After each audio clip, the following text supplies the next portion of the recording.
Il vous attaque de tous les côtés. Le but, c'est que vous n'ayez plus d'épargne. Il ne faut plus rien que vous possédiez et vous serez heureux. Aujourd'hui, il s'attaque aux APL, les aides au logement. Alors, je vais vous demander d'être vigilant dans l'article parce qu'effectivement, on va parler de sommes à laquelle vous ne pourrez plus toucher les APL. Mais rappelez-vous que ce qu'ils essayent d'attaquer, c'est votre épargne pour l'effort de guerre.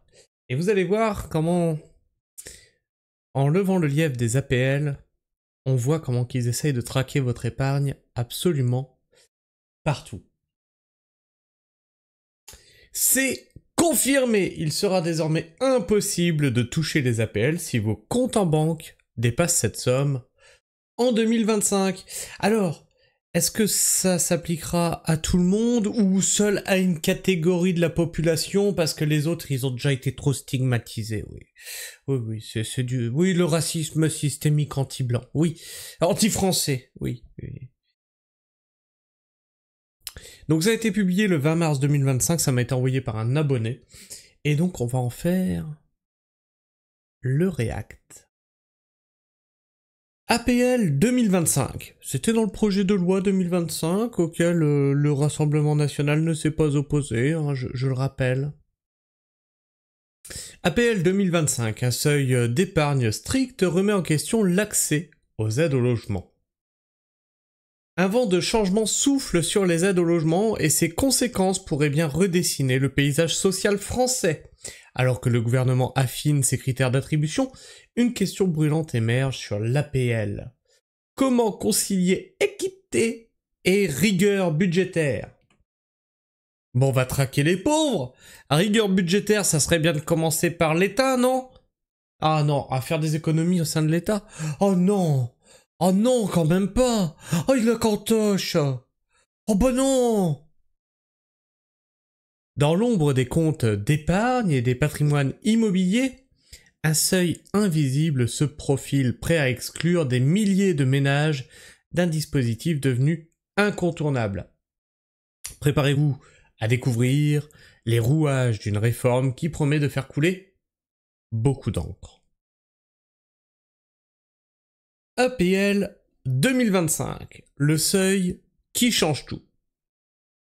À partir de mars 2025, une règle inflexible entrera en vigueur. Les foyers dont l'épargne dépasse 30 000 € perdront immédiatement leur droit aux APL.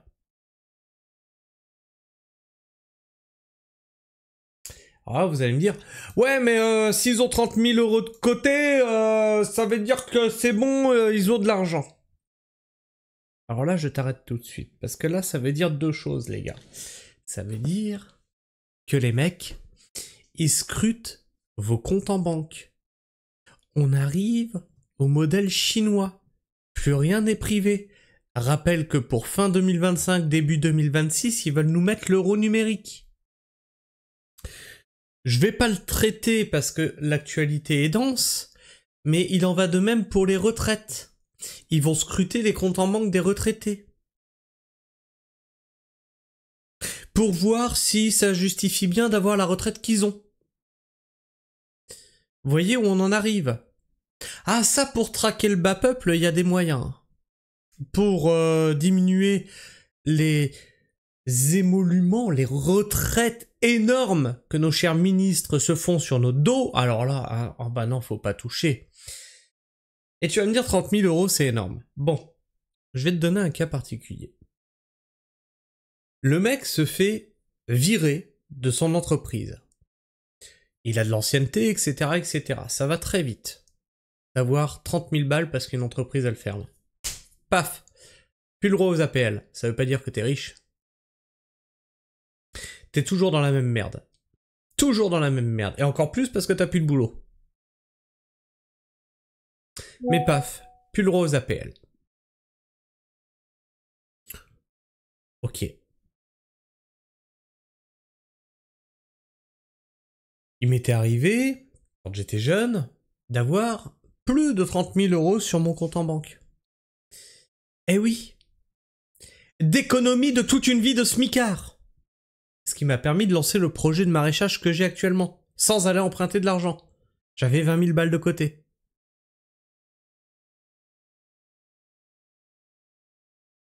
Donc, je suis riche. Avec une vie de smicard, je suis riche. Donc le but du jeu, c'est vraiment d'attaquer votre épargne. Alors attention, c'est 20 000 euros, je les ai plus. Hein. De toute façon, maintenant, je suis constamment dans le rouge. Maintenant, advienne que pourra. Hein. Là, le but, faut bien vous dire, c'est d'attaquer votre épargne. Et vous allez voir, hein, parce qu'on m'a envoyé d'autres articles, où on va scruter vos comptes en banque pour pas qu'ils dépassent une certaine somme. Et la somme est pas si folle que ça. Sinon, il y aura des conséquences. Ce plafond, déjà scruté par la CAF, voilà, on vous le dit, vous êtes déjà sous surveillance, les gars, depuis 2016, pourrait même être abaissé à 25 000 euros, selon certaines sources du... Tiens, 25 000 euros, ça rappelle la TVA sur les micro-entreprises, hein, selon certaines sources gouvernementales.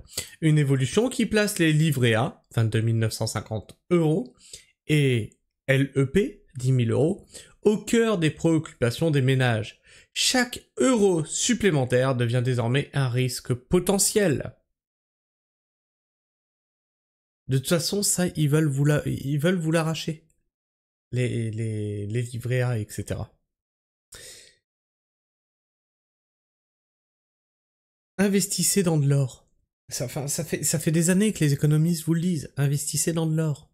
Ils peuvent pas le voir, ça, l'or. Sur vos comptes en banque. Ils ne peuvent pas le voir. Ou barre-toi dans une banque en Suisse ou je ne sais où. Mais fais en sorte qu'il n'ait plus accès à tes comptes. Patrimoine mobilier et APL. Ce qu'il faut retenir. La CAF élargit son champ d'analyse en 2025 avec 3 nouveautés majeures. Les crypto-monnaies et comptes à l'étranger seront intégrés aux déclarations. Bon ben voilà, tu vois, même la vidéo qu'on avait vue où le mec il barrait ses comptes en Suisse, paf, c'est intégré aux déclarations.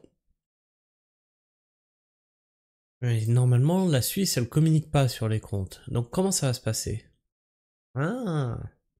Les oublis de déclaration entraîneront des sanctions automatiques. Un simulateur en ligne permettra d'estimer son éligibilité en temps réel.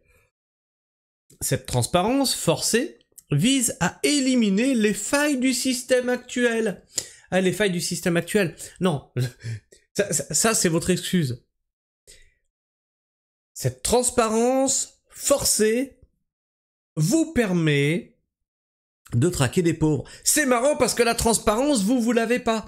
On veut savoir ce que vous avez fait de la journée gratuite qu'on a fait pour les petits vieux. Où est passé le pognon? Là, il n'y a pas de transparence, là. État voleur. Où certains bénéficiaires cumulaient aides et épargne conséquentes. Une famille avec 28 500 euros sur son livret A, par exemple, devra désormais choisir entre conserver son épargne ou ses allocations. C'est-à-dire, ça veut dire quoi ça?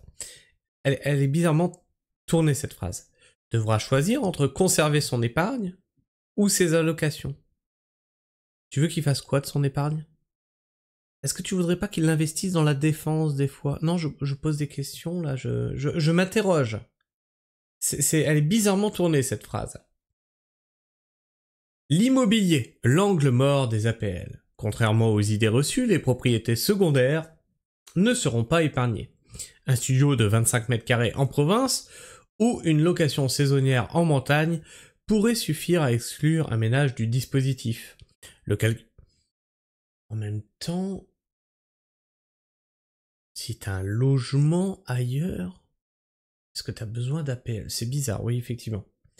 Le calcul inclura même la valeur locative théorique des biens non exploités. Pour les héritiers d'un petit appartement familial, cette disposition pourrait tourner au casse-tête administratif. Eh bah oui, tes parents décèdent, paf, t'as un logement. Ah bah oui, mais tu l'as demandé à personne ce logement-là, t'es toujours dans la même merde. Et en plus, l'État, n'oubliez pas sur les héritages, hein, l'État vous prend mais des sommes pharaoniques. APL et précarité, un équilibre fragile. Le gouvernement défend une logique implacable, rediriger 230 millions d'euros annuels vers les plus démunis. En leur enlevant les APL. D'accord, ok. Non mais l'idée est pas mal, c'est intéressant.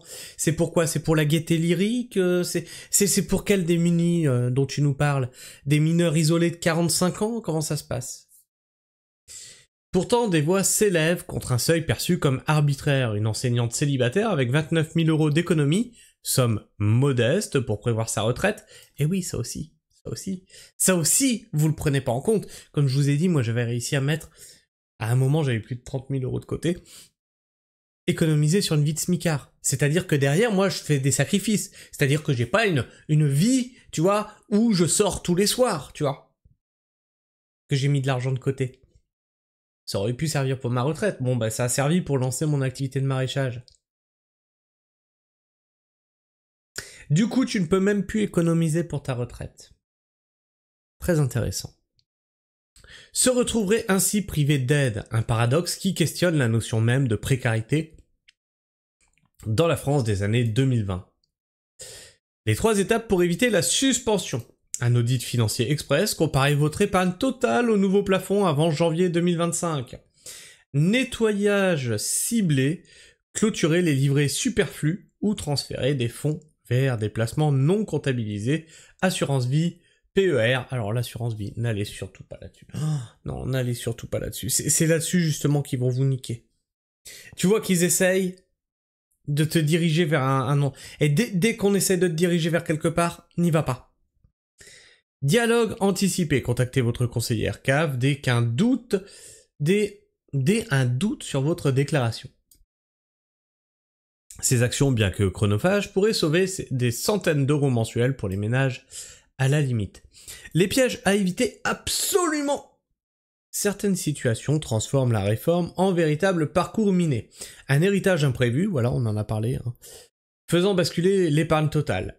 Des revenus locatifs mal estimés, un oubli de mise à jour après un mariage ou Pax.